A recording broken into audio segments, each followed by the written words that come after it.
Have you ever just felt the sudden urge to casually peek at your partner's phone? Or, I don't know, found yourself telling an adult child exactly how they should be managing their career? We usually brush these things off as totally normal, everyday behaviors, maybe even just signs of caring. But what if those exact actions were classified as literally criminal?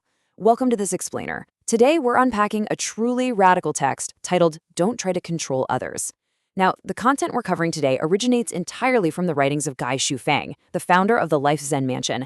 In his 2011 essay, he presents this highly uncompromising, intensely provocative philosophy about human freedom. We're going to neutrally break down his exact framework, exploring exactly how he views human relationships, authority, and what he considers to be the ultimate psychological defect. Okay, let's dive right into this. Shuofeng opens his essay by asking a very direct, foundational question that pretty much sets the stage for everything else. Who exactly should be controlled? He doesn't ease us in. He immediately establishes extremely rigid, unbending boundaries regarding who actually requires oversight in society. Which brings us to Section 1, the true targets of control, where we analyze Xufeng's super strict categories. So according to the text, there is a very short list of accepted targets. Shufang explicitly states that livestock and poultry belong in farms. Those experiencing severe mental illness, or individuals he labels as fools, require supervision in psychiatric wards, and criminals are to be controlled by prisons and correctional facilities. And that is literally it. His argument is that these specific institutions are the only ones granted the authority to restrict freedom, and only over these highly specific populations. So, if control is strictly reserved for farms, wards, and prisons, where does that leave the rest of us? Let's look at Section 2, the boundaries between normal people, and how this applies to everyday society. The text draws a stark contrast here. On one hand, you have those acceptable targets for control, but for everyone else, what he defines as normal people, the rules are totally different. In a normal society, he argues, people must establish relationships based entirely on absolute equality, mutual love, and respect. There has to be zero control. The logic is totally uncompromising. If you try to control a normal person, you're essentially treating them as if they're an animal, a psychiatric patient, an inmate, or your personal slave. And this brilliantly illustrates the explosive core thesis of his entire essay. Shufang states, quote, "The person controlling others is a criminal." Think about that for a second. He takes it to the absolute extreme. It's not just a toxic trait or bad manners. He argues that an individual attempting to control a normal person is committing an act of trampling on human rights and dignity. In his worldview, the person exerting control is either an actual, literal criminal, or they're suffering from abnormal psychological and mental conditions themselves. Naturally, you might be wondering how this philosophy holds up behind closed doors. Where compromises are just standard. Let's escalate this into Section 3, control in intimate relationships, romance, and marriage. Shufang looks at the institution of marriage and sees this massive web of restriction. He breaks marital control down into 5 forms: economic, emotional, physical, ideological, and spiritual. Now think about everyday relationship dynamics, sharing a bank account, setting boundaries with friends, or just having expectations about intimacy. Society usually views these as normal marital compromises, right? Well, Shufang explicitly labels them as strict, unacceptable forms of control. Because of that web of control we just talked about, the text arrives at a shockingly blunt conclusion. Most husbands and wives are essentially criminals or mentally ill. Since spouses are constantly exerting economic or emotional control over one another, Shufang deduces that they fall right into those categories.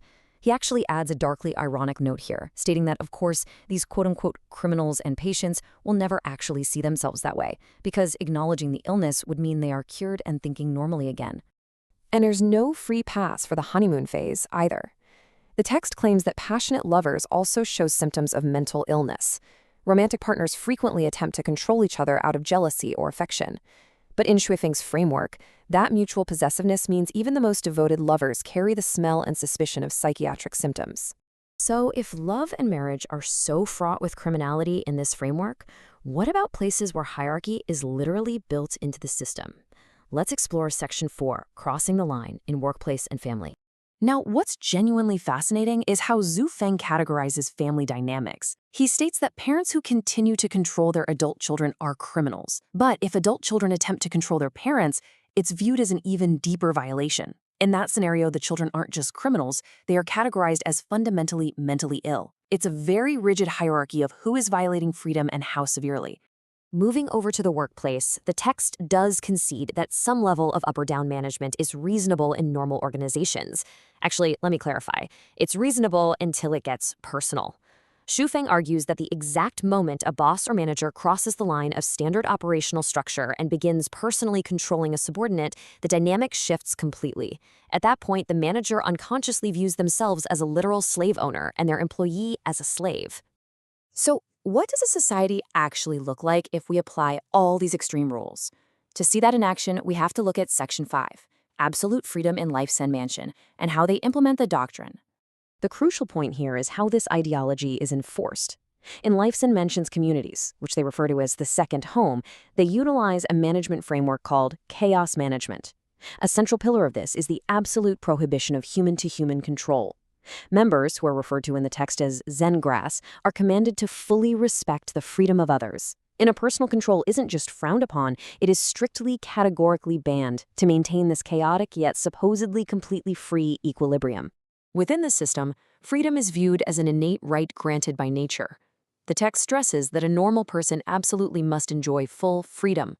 Therefore, depriving a normal person of freedom isn't merely an administrative error. In the eyes of Zhu Feng, if we aren't outright criminals, then the very urge to control is proof of a severe mental or psychological barrier. Which brings us to Shu Feng's final, provocative warning. He asks us to wake up and look at our own behavior. When we attempt to control others, are we heading toward a crime? The text concludes that whenever we attempt to exert control over someone else, whether it's a spouse, a kid, or a coworker, we are actively walking down a path toward criminality or mental splitting. It's an incredibly stark worldview that literally leaves no room for the messy compromises we usually just accept.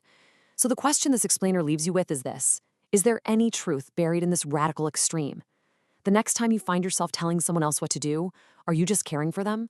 Or, according to this philosophy, are you crossing a very dangerous line? Thanks for exploring this fascinating source text with me today. Keep asking questions and keep learning.